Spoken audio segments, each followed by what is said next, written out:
Pada suatu hari, ex-asisten Zidane di Los Blancos, David Bertoni, membahas gaya melatih pria Perancis itu saat berada di Santiago Bernabeu. Menurutnya, Zidane adalah sosok yang tidak biasa. Meski Zidane belum memiliki pengalaman melatih tim senior, saat berbicara dengannya, Bertoni seolah dibawa ke sebuah ruangan yang lengkap dengan cerita bahwa Zidane telah melalui banyak sekali hal.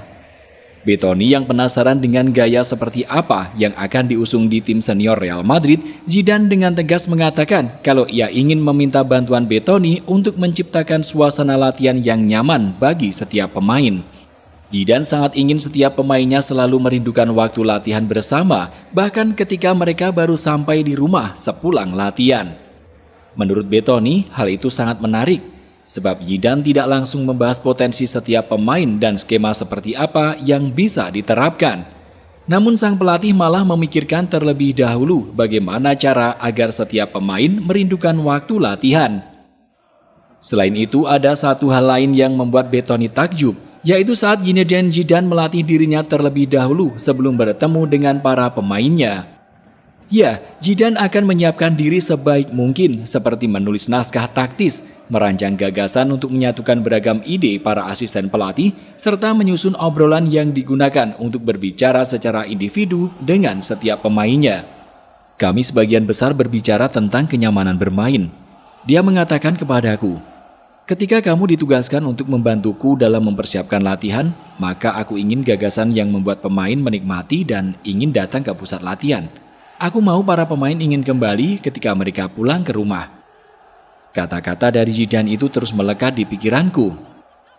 Mendengar tentang pengalaman yang dibagikan oleh David Bertoni tentu membuat kita semua sadar bahwa apa yang dilakukan Zidane memang lebih dari sekedar memberi porsi latihan kepada para pemain. Meski Zidane sejatinya belum memiliki pengalaman berarti, dia malah berhasil menciptakan kondisi yang amat nyaman bagi para pemain, sehingga terciptalah iklim yang positif. Hasilnya, kita bisa lihat sendiri bahwa Real Madrid di tangan Zidane disulap menjadi sekumpulan pemain yang ciptakan sejarah besar yang barangkali mustahil diulang. Kemudian lebih dalam, apa saja hal yang benar-benar dilakukan Zinedine Zidane sehingga muncul sebagai pelatih amatir yang jadi pawang para bintang sekaligus kuasai Eropa selama 3 tahun beruntun. Tepat setelah memutuskan pensiun sebagai pemain sepak bola pada tahun 2006 silam, Zinedine Zidane berpikir bahwa dia tidak ingin kembali ke lapangan. Kepalanya ketika itu hanya diisi dengan pandangan bahwa dia ingin hidup tenang dengan istri dan anak-anaknya. Dia ingin menikmati hidup seperti orang biasa dan tidak pusing dengan seruan para penggemar dari pinggir lapangan. Tentang pengakuan tersebut, mantan bintang Real Madrid, Ricardo Kakà, boleh dibilang sebagai saksinya. Mengutip Gol, peraih penghargaan Ballon d'Or tahun 2007 itu mengatakan kalau Zidane memang sempat tidak berpikir untuk menjadi pelatih pasca pensiun. Suatu hari dia mengatakan kepadaku bahwa ketika dia berhenti bermain, dia tidak ingin menjadi pelatih. Dia hanya ingin tinggal bersama keluarganya, menikmati hidup sedikit dan berkeliling. Akan tetapi, bau rumput lapangan ternyata masih terlalu harum untuk masuk ke lubang hidung Zinedine Zidane. Sebab sekitar 3 tahun setelah putuskan gantung sepatu, dia memilih kembali ke dunia sepak bola, meski jabatan pelatih tak langsung menjadi sentuhan pertama dalam perjalanan barunya. Memulai kembali karir sepak bolanya pasca pensiun sebagai pemain, Zidane memilih untuk pulang ke pangkuan Real Madrid. Tepat pada tahun 2009, dia diberi tugas oleh Perez untuk menjadi penasihat klub. Tanpa ragu, Zidane pun menerima tawaran tersebut. 1 tahun menjadi penasihat klub, Zidane kemudian bertemu dengan sosok Jose Mourinho yang ditunjuk sebagai pelatih pada Mei 2010. Karena sering bekerja sama, Zidane mengambil banyak ilmu dari sosok The Special One. Kendati demikian, masih terlalu dini bagi Zidane untuk langsung berpikir menjadi seorang pelatih. Sebab setelah ditugaskan sebagai penasehat, peran Zidane berubah menjadi direktur olahraga. Dengan begitu, dia memiliki tugas yang lebih kompleks, sekaligus dituntut untuk sedikit banyak mengetahui kekurangan serta apa saja yang dibutuhkan klub. Ternyata peran direktur olahraga yang diemban Zidane tidak berumur lama. Paling hanya sekitar 2 tahun sebelum akhirnya dia diminta untuk menjadi asisten pelatih pada 2013. Saat itu, Zidane bekerja sama dengan Carlo Ancelotti yang mulai ditunjuk sebagai pelatih anyar pada Mei 2013. Bersama sang pelatih asal Italia tersebut, Zidane merasa sangat beruntung. Sebab pengalaman serta pengetahuan yang diberikan tidaklah main-main. Wawasan dari Ancelotti itu pula yang membuat Zidane berani untuk mengambil tanggung jawab sebagai pelatih Real Madrid Castilla pada tahun 2014 silam. Pada era tersebut Zidane dijejali oleh banyak sekali pengalaman dan pelajaran. Dia tidak benar-benar bisa mengemban tugas tersebut dan gagal memperbaiki CV-nya di bagian karir kepelatihan. Saat itu, dia tidak mampu mendongkrak performa Real Madrid Castilla untuk promosi dari tingkat ketiga pada musim 2014-2015. Namun menariknya catatan yang tidak terlalu gemilang yang ditunjukkan Zidane di Real Madrid Castilla malah membuat Florentino Perez tertantang untuk membawanya duduk di kursi kepelatihan tim utama. Ketika kabar itu muncul, langsung terdapat banyak sekali keraguan dari berbagai pihak. Bahkan tidak sedikit yang mengatakan kalau Zidane tidak akan bertahan lama menduduki jabatan sebagai pelatih tim utama. Akan tetapi, meski angin keraguan terus menerpa keyakinan Zidane, sebuah keajaiban muncul hingga membuat dirinya mendapat status sebagai salah satu pelatih kepala terbaik yang pernah ada. Florentino Perez ingin membersihkan udara panas yang diciptakan Benitez di ruang ganti Real Madrid. Sang presiden mengaku sudah muak dengan kabar yang menyebut bila pemain bintang macam James Rodriguez, Cristiano Ronaldo sampai Sergio Ramos tidak mengindahkan instruksi Benitez di atas lapangan. Maka Zidane yang disebut sebagai sosok karismatik sekaligus sempat menjadi wajah dari kesuksesan El Real di masa lampau, diharapkan mampu menciptakan kerjasama apik antar pemain bintang yang dimiliki Real Madrid. Soal penunjukan ini Carlo Ancelotti turut memberi komentar. Uniknya, Don Carlo tidak mengatakan sedikit pun tentang masalah taktik yang dikuasai Zidane. Menurutnya, aura yang dimiliki Zidane sudah cukup membuatnya dipilih sebagai pelatih Real Madrid. Dia memiliki semua kualitas yang diperlukan untuk menjadi manajer yang fantastis, karisma, kepribadian, dan pengalaman. Ketika Zidane berbicara, para pemain mendengarkan. Hal terpenting bagi seorang manajer adalah hubungan yang dia miliki dengan para pemain. Kamu dapat membicarakan semua yang kamu inginkan tentang taktik atau teknik. Tetapi jika kamu tidak memiliki perhatian pemain pada pihakmu, maka kamu tidak akan memiliki motivasi kolektif untuk menerapkan sistem atau para pemain untuk membuatnya bekerja. Secara kebetulan kegagalan yang dialami Benitez di Real Madrid erat kaitannya dengan hubungan antara pelatih dan pemain. Maka ketika Zidane masuk ke ruang ganti Real Madrid, sebuah percakapan menarik, motivasi tak tertandingi, serta keseimbangan di setiap lini sukses diciptakan dengan sangat baik. Zidane memang bukan pelatih yang memerlukan sikap disiplin tinggi seperti Sir Alex Ferguson. Dia juga tidak visioner seperti Pep Guardiola. Soal karakter perfeksionis seperti Jose Mourinho, Zidane juga tidak butuh-butuh amat. Maka wajar bila kemudian orang-orang berteriak tentang La Flor de Zidane, atau yang berarti Zidane hanya beruntung menyusul tidak adanya kompetisi khusus untuk dipuji. Namun apa yang kemudian dikatakan Zidane? Dia hanya menjawab, siapa yang tidak beruntung bisa menangani tim sekelas Real Madrid? Menyoal tentang keberuntungan yang sering disematkan pada sosok Zidane, sejatinya ada banyak poin penting yang dikuasainya sehingga dia bisa menciptakan sebuah tim yang solid. Tim yang mampu menjadi jawara Eropa tidak hanya sekali, namun 3 kali. Menurut John Carlin, penulis White Angels, Beckham, Real Madrid, and the New Football, dan seorang kolumnis El Pais, Zidane adalah bukti dari teka-teki pelatih. Meski banyak yang meragukannya, dia bisa meraih kesuksesan besar. Yang harus dipahami adalah Zidane benar, bahwa dia beruntung bisa melatih tim sekelas Real Madrid. Di sana terdapat bintang di setiap lini. Namun satu hal yang bisa diperdebatkan adalah tidak mudah membentuk keseimbangan di antara banyak bintang dengan ego besar. Akan tetapi, Zidane berhasil menciptakan ruang ganti yang nyaman, membangun hubungan yang baik dengan para pemain, serta memadukan semangat dan meminimalisir ego yang bisa saja jadi musuh terbesar. Dia mampu mengumpulkan dan mengolah bahan-bahan itu menjadi sebuah hidangan yang sangat lezat. Bukan di atas meja, namun di atas lapangan. Kian menguatkan anggapan tersebut, asisten pelatih Zinedine Zidane, David Bettoni, sekali lagi menekankan bahwa keharmonisan yang diciptakan Zidane memang menjadi salah satu rahasia kesuksesan Real Madrid selama bertahun-tahun. Dia memiliki hubungan alami dengan para pemain di ruang ganti. Karena itu dia menjadi sosok yang dihormati.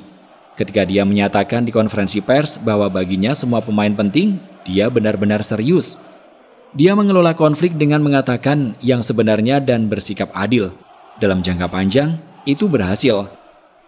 Setelah ditunjuk menggantikan Benitez, Zidane memang berhasil membuktikan pengalamannya sebagai sosok yang dekat dengan pemain. Dia bisa berkomunikasi dengan baik dan secara mengejutkan mampu memberi gelar Liga Champions Eropa di musim pertamanya. Zidane meneruskan peninggalan Benitez yang sudah lebih dulu berhasil membawa Madrid melewati tantangan di fase grup. Namun ternyata pencapaian trofi UCL musim 2015-2016 masih saja membuat Zidane dianggap beruntung. Kemudian hal itu pun direspon dengan prestasi yang lebih besar pada musim berikutnya. Meski awal perjalanan di musim 2016-2017 tergolong berat dan Madrid dianggap bermain buruk, Zidane kembali berhasil membuat tim asal ibu kota Spanyol meraih gelar juara. Bahkan dia sukses menelurkan trofi La Liga dan Liga Champions Eropa sekaligus. Berlanjut pada musim 2017-2018, Real Madrid kembali ditantang untuk memenangkan gelar Eropa. Meski kali ini, keraguan atas Zinedine Zidane soal pelatih beruntung mulai memudar. Sempat mendapat kritik berupa permajaan pemain dan sejumlah lubang yang harus ditambal, Zidane tak mau ambil pusing. Dengan tenang dia menyebut bahwa skuad Real Madrid asuhannya masih sangat bagus. Keyakinan itu lantas membuat Zidane mencapai kesuksesan berikutnya. Meski gagal mempertahankan gelar La Liga, trofi Liga Champions Eropa lagi-lagi sukses masuk ke dalam genggaman. Dalam sebuah malam final melawan Liverpool, dia menjadikan Gareth Bale sebagai bintang dengan sumbangan 2 golnya. Itulah yang telah dilakukan Zidane dengan baik. Dia memiliki ketenangan yang luar biasa. Dia datang dengan keuntungan besar di Real Madrid. Dia adalah salah satu dari sedikit orang yang datang ke galaksi pemain hebat, dengan kepercayaan instan dan total karena karismanya. Tidak adil rasanya bila kita menyebut Zidane sebagai pelatih yang cuma beruntung karena mendapatkan skuad terbaik di Eropa. Karena selain dia mampu membangun keseimbangan, taktik yang dimainkan patutlah mendapat pujian. Pertama, ada sistem yang dijalankan. Dalam 3 tahun memenangkan trofi Liga Champions secara beruntun, Real Madrid mempertahankan sistem yang kurang lebih sama dan juga memiliki personel yang serupa. 11 pertama di final tahun 2017 dan 2018 adalah sama, dengan Isco mengalami sedikit perubahan peran dari sayap kanan menuju ke tengah. Kemudian pada tahun 2016, Gareth Bale dan Pepe jadi sosok yang tampil starting line up, alih-alih Rafael Varane dan Isco yang tampil pertama di 2 tahun berikutnya. Sistem Zidane cukup sederhana, tetapi sangat efektif. Dia memprioritaskan para fullback, yakni Marcelo dan Carvajal, untuk ikut beroperasi di lini serang. Sisi sayap menjadi fokus utama Madrid, dengan umpan silang menjadi prioritas mereka. Usai di sana terdapat nama Karim Benzema dan Cristiano Ronaldo yang sangat jago ketika beroperasi di kotak penalti dan lihai dalam hal duel udara. Kemudian titik berat Zidane juga berada pada lini tengah Real Madrid. Dalam hal ini, trio Casemiro, Toni Kroos, Luka Modric jadi tumpuan dalam tahun-tahun juara El Real. Ketiga pemain itu mengisi kreativitas, stabilitas pertahanan, dan orkestra yang seringkali menempatkan Toni Kroos sebagai pemeran utama. Meski Casemiro kerap dijadikan sebagai pemberat dan pemutus serangan lawan, Toni Kroos tak jarang beroperasi lebih ke dalam. Ini agar dia bisa segera menerima bola dari belakang, mengatur permainan dan mengandalkan passingnya untuk melancarkan serangan dari dalam. Sebagaimana diketahui, Kroos rata-rata memiliki akurasi operan 94% di 3 musim kemenangan Liga Champions dan mencoba rata-rata 6,43 umpan panjang per pertandingan. Lalu satu hal terpenting dari kesuksesan Zidane di Real Madrid adalah dia benar-benar mampu memaksimalkan kemampuan yang dimiliki oleh salah satu pemain terbaik di dunia, Cristiano Ronaldo. Harus diakui, bila kesuksesan Real Madrid sedikit banyak mendapat pengaruh dari Ronaldo. Penyerang yang amat mematikan itu mampu mengoleksi sebanyak 43 gol dalam 3 musim Liga Champions Eropa. Hal itu jelas membuat Ronaldo berada di level yang berbeda. Saking pentingnya peran Ronaldo, Zidane bahkan tak ragu untuk memberikan sang pemain waktu istirahat khusus. Dalam periode tertentu, Ronaldo sengaja tidak dimainkan di pertandingan-pertandingan yang dianggap mudah sebelumnya. Ronaldo sengaja tidak dimainkan di pertandingan-pertandingan yang dianggap mudah. Umumnya ini terjadi di kompetisi liga. Kemudian ketika terdapat pertandingan besar yang tentunya penting, barulah Zidane akan meminta Ronaldo untuk menghancurkan lawan. Seringnya pria Portugal tersebut sukses menyelesaikan misi yang diberikan Zidane, maka dari segala hal yang berkaitan dengan kesuksesan Real Madrid, kombinasi antara kejeniusan Zidane dan gaharnya performa Ronaldo layak mendapatkan tepukan meriah. Zidane menurutku sebanding dengan Carlo Ancelotti atau Vicente Del Bosque. Dia adalah pelatih yang membuat yang terbaik dari apa yang dia punya. Dia memiliki pemain kelas atas yang tersedia dan dia bekerja sama dengan sangat baik dengan mereka. Dia adalah pelatih yang ideal untuk Real Madrid. Namun sayangnya, setelah apa yang dilakukannya bersama Real Madrid, ex-asisten pelatih Carlo Ancelotti itu malah mengundurkan diri dari kursi kepelatihan El Real pada 2018 silam. Melihat trofi yang diberikan tersebut, pantas bila pada akhirnya banyak pihak yang terkejut dengan keputusan Zidane yang memilih pergi. Lalu setelah beberapa waktu diberitakan hengkang dari Madrid, akhirnya terkuak alasan mengapa Zidane pergi, yaitu karena dia menganggap manajemen klub tidak menghargai keputusannya sebagai pelatih. Zidane sejatinya telah membuat sejumlah rencana, akan tetapi itu kerap ditentang hingga membuatnya memilih pergi meninggalkan klub. Pada momen tersebut, meski dia tidak lupa untuk berterima kasih kepada klub dan khususnya penggemar yang selama ini telah menemaninya di Madrid, Zidane mengaku dongkol dengan manajemen Los Blancos. Dia benar-benar pergi meninggalkan Madrid dengan perasaan kesal. Melalui sebuah surat terbuka yang ditulisnya, Zidane belak-belakan soal alasan mengapa dia pergi. Zidane mengatakan bila klub sudah tidak lagi memiliki kepercayaan padanya. Selain itu, dia juga menganggap nilai-nilai yang dijunjung tinggi Real Madrid telah mengalami pergeseran. Lebih dari itu, Zidane mengaku sangat sedih ketika Presiden Florentino Perez memberikan gestur yang seolah tidak menghargai dirinya. Malah Zidane berani menyebut bila sang presiden acuh kepadanya di saat dirinya tengah butuh dukungan. Aku tak menuntut hak istimewa. Hubunganku dengan presiden mendadak jadi aneh. Ini soal hubungan antar manusia. Itulah yang membuatku sakit hati. Ketika membaca surat kabar setelah kami kalah, aku bisa saja dipecat. Kabar itu membuatku sakit hati karena ada yang menyebarkan aura negatif di tim, ucap Zidane. Setelah pergi pada tahun 2018, Zidane sempat kembali ke Estadio Santiago Bernabéu pada Maret 2019 dan diberi kontrak hingga musim panas 2022. Di periode keduanya itu, Zidane berhasil membawa Real Madrid meraih gelar La Liga pada musim 2019-2020. Akan tetapi, setelah mengakhiri musim 2020-2021 tanpa trofi, Zidane kembali berpisah dengan El Real. Ketika itu, kabar menyebut bahwa tidak ada pemecatan, apalagi pengusiran bernada hinaan. Perpisahan antara kedua belah pihak murni terjadi karena Zidane dan Real Madrid memang sepakat untuk tidak ingin menjalin kerja sama lagi.